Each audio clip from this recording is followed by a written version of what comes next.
He's hilarious, and he is the co-producer of the show. Please give it up for Sean Zorn!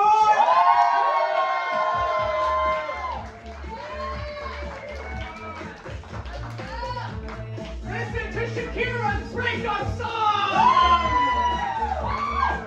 Her husband cheated on her, and she found out by looking at how much jam she had in the refrigerator. That's real. Look it up.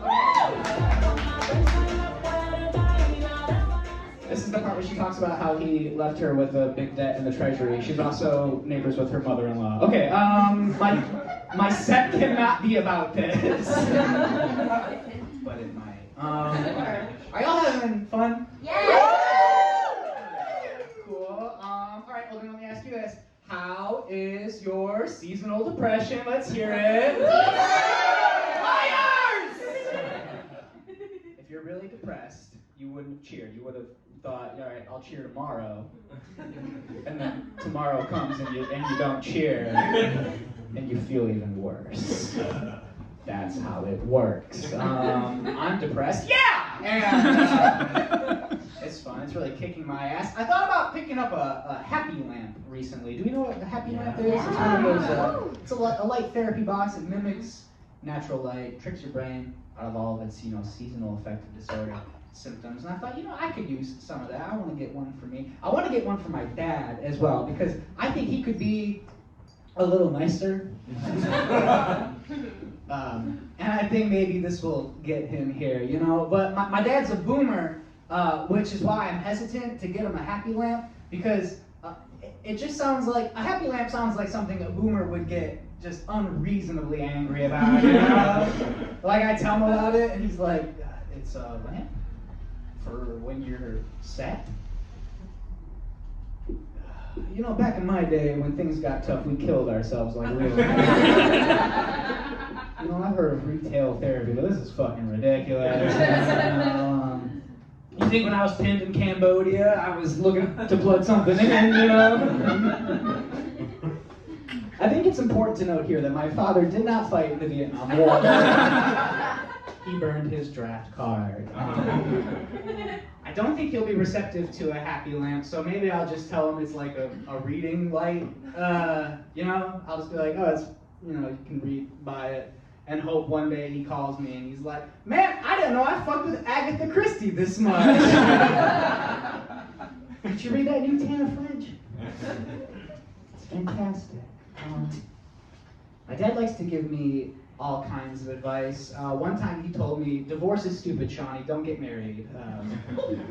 My father is not divorced.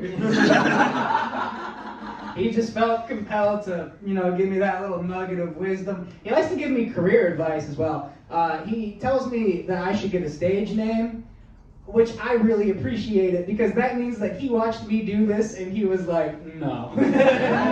I will not have my name besmirched by whatever this fucking idiot's doing, So we were talking about it, we were in the car together and we were driving, and after like 20 minutes of silence, out of nowhere, he says to me, I don't think you should use your real name on stage. And I said, yeah, absolutely, let's talk about this. And he said, I think you should use your middle name and your grandmother's maiden name. And I said, yeah, Dad? David Wild?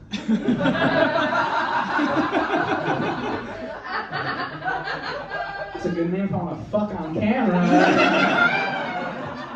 Not something I'm interested in at this juncture, Maybe down the road. I don't think I have the confidence for it, I like to think I'm a pretty confident person, and right out of the gate, that doesn't sound like something an actual confident person would say, It's tough.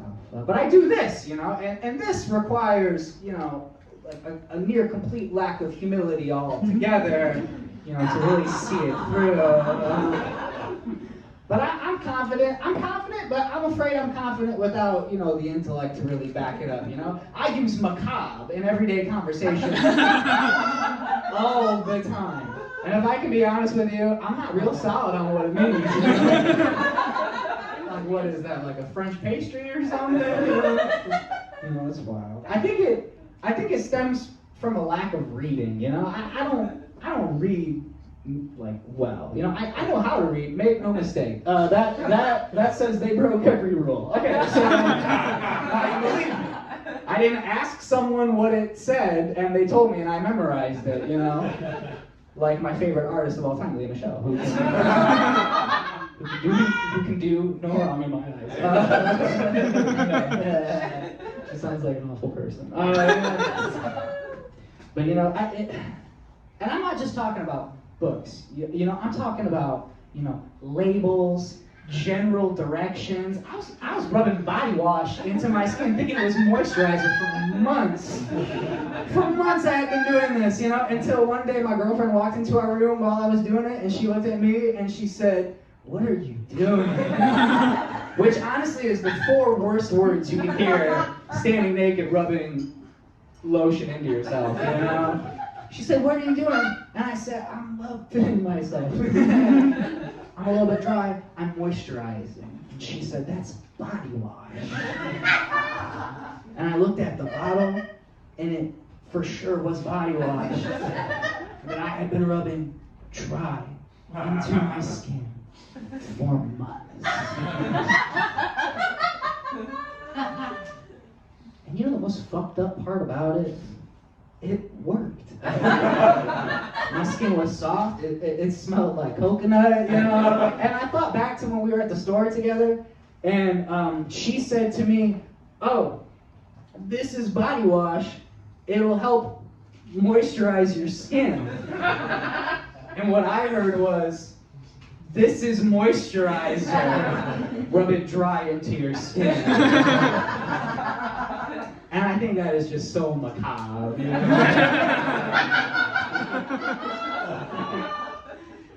We've been together 6 years, my girlfriend and I. It's very cool. We're very happy. I love her to fucking death. It's been a good time. We've lived together about 2.5 years. We were long distance for 2 of those years too. And that was very hard, you know. I don't know if anyone here has been in a long distance relationship, but it's fucking tough. And I have friends, or there are people in my life who are like in long distance relationships, or who are considering long distance relationships, and they will say to me like, "What did y'all do?" Like, I'm like, "Oh, I don't know." Like, you always have to have something to look forward to, you know. But if I were to give anyone like real advice on long distance relationships, here's what I would say. Don't do it. Is it worth it? Maybe. It could be. You know, I mean, anyway, this is all by way of saying happy anniversary, Katrina.